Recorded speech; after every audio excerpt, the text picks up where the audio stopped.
कक्षा षष्ठी के छात्र आपके समक्ष एक अभिनय लेकर प्रस्तुत हुए हैं, जिसका शीर्षक है आलस्य में मनुष्य नाम शरीरस्थो महान रिपु। हमारा अभिनय कुछ इस प्रकार है। मातः अद्य तु अवकाशदिनम् अस्ति। अद्य अहं सम्पूर्णदिने विश्राम करिष्यामि। अवकाशः विद्यालयस्य अस्ति, न तु स्वाध्यायस्य। बहु आलस्यं करोषि, उत्तिष्ठ, परिश्रम कुरु। अहं पुत्रिणः भविष्यामि। किम् अधिकेन परिश्रमेण? यः परिश्रम करोति सः एव जीवने सफलतां प्राप्नोति। परिश्रमे मनुष्यस्य मित्रमस्ति, आलस्यं तु शत्रुः अस्ति। तत् कथं मातः? यदि ज्ञातुमिच्छसि तर्हि एतां कथां पठ। एकस्मिन् विशाले ग्रामे कश्चन भिक्षुकः आसीत्। यद्यपि सः उन्नतः दृढकाय च युवकः आसीत्, तथापि सः भिक्षाटनं करोति स्म।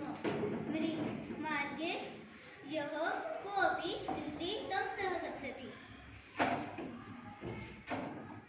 कृपया भिक्षां यच्छतु, दरिद्राय दानं करोतु, पुण्यं प्राप्नोतु इति। केचन जनाः तस्मै धनं यच्छन्ति, केचन च तर्जयन्ति।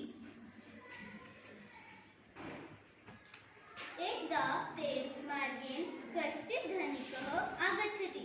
सः भिक्षुकः मनसि एव चिन्तयति, अहो मम भाग्यम्, अद्य अहं प्रभूतं धनं प्राप्नोति। भिक्षुकः धनिकः वदति, आर्य, अहम् अतीव दरिद्रः अस्मि, कृपया दानं करोतु।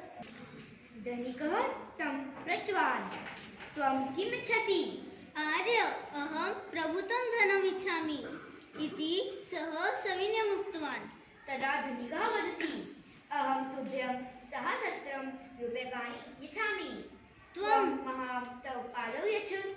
भिक्षुकः वदति, अहं मम पादौ तुभ्यं कथं ददामि, विना पादौ कथं वा चलामि। धनिकः वदति, अस्तु, त्वं 500 रूप्यकाणि स्वीकुरु, मां त्वं हस्तौ यच्छ। भिक्षुकः वदति, हस्तभ्यां विना अहं कथं भिक्षा स्वीकरोमि। एवमेव धनिकः सहस्राधिके रूप्यके तस्य अनेकानि शरीराङ्गानि क्रेतुम् इष्टवान्, किन्तु भिक्षुकः निराकृतवान्।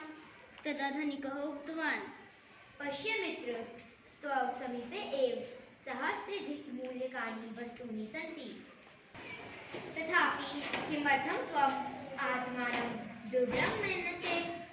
सौभाग्ये एव वयं मानवजन्म प्राप्तवन्तः। अस्य सफलतार्थं प्रयत्नं कुरु, इतः गच्छ, शुभं भवतु इति। तस्मात् दिनात् भिक्षुकः भिक्षाटनं त्यक्त्वा परिश्रमेण धनं कृत्वा सगौरवं जीवनयापनम् आरब्धवान्। अतः एव सज्जनाः वदन्ति,